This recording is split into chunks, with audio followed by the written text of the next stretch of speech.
Mengingat ucapan legendaris Ahok yang masih mengejar para pelaku penzaliman itu, ditulis oleh widodo@ekspedisiword.com.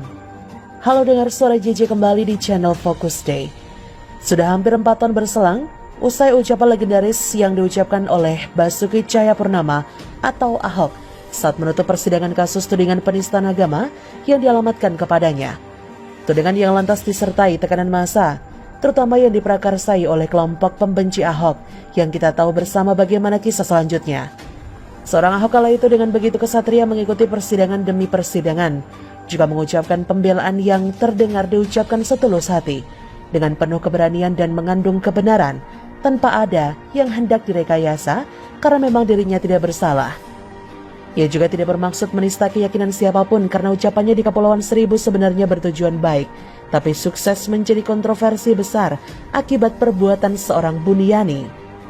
Kata Ahok kala itu, "Percayalah sebagai penutup, kalau Anda menzalimi saya, yang Anda lawan adalah Tuhan yang Maha Kuasa, Maha Esa. Saya akan buktikan satu persatu dipermalukan. Terima kasih." Ucapan itu kita tahu bersama dikumandangkan oleh Ahok pada akhir persidangan.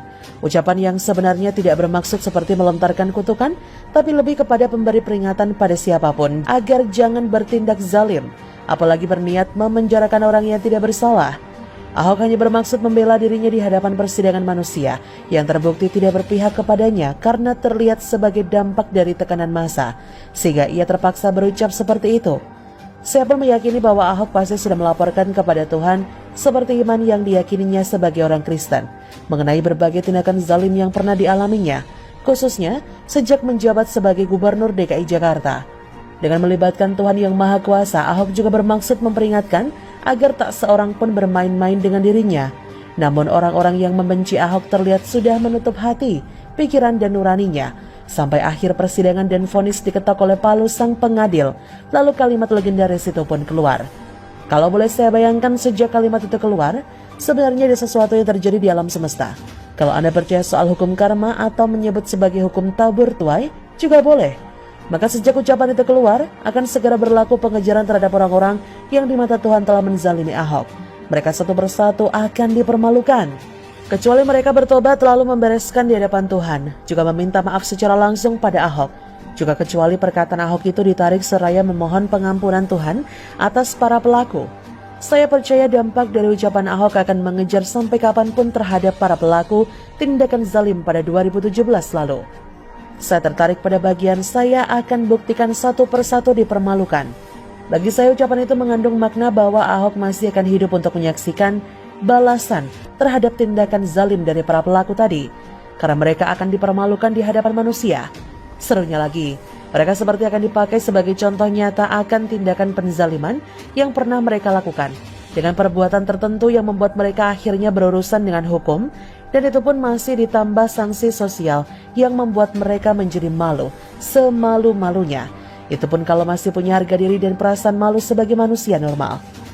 Namun berhubung usia manusia itu terbatas, Ahok tentu tidak akan sempat menyaksikan pembalasan kepada para hatersnya dulu.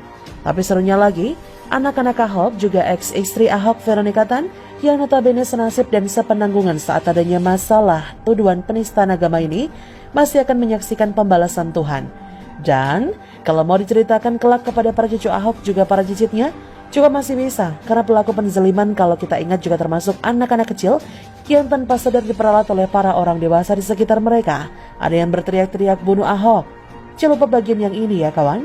Akhirnya saya pun menjadi penasaran ingin ikut melihat nasib orang-orang yang saya ingat persis terkait dengan aksi penzaliman kepada Ahok. Seperti apa kelak bentuk rasa dipermalukan yang akan mereka alami?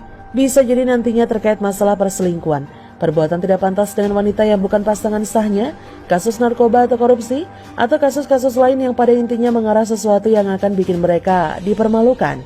Kalau perlu, keluarga dan keturunan mereka juga akan merasa malu karena ketiban sial berada dalam terah keluarga atau keturunan dari orang-orang yang kini sedang mengantri satu persatu untuk dipermalukan karena telah ikut-ikutan menzalimi Ahok. Apakah si Wadars ingin ikutan melihat juga? Seru loh sepertinya. Begitulah kura-kura. Bagaimana menurut Anda?